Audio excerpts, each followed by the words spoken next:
Hey friends, if OBS Studio keeps on crashing on your Windows computer, then please watch this video. Now, let me explain this one thing. OBS Studio is a graphic intensive software, so you need to have an external graphic card.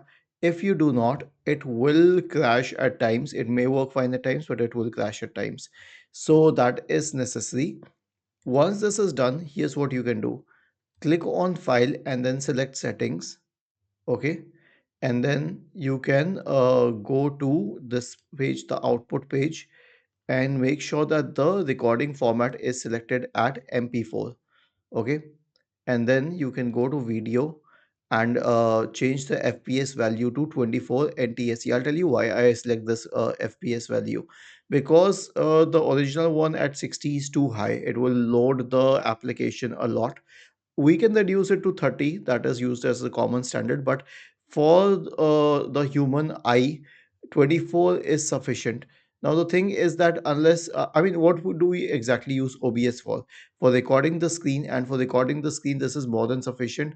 And if you're using it along with the webcam, then webcams do not have the same quality as DSLRs or high quality camera, so we can ignore that part. So these are two suggestions from my end. The next one is that you can keep the length of the video relatively shorter.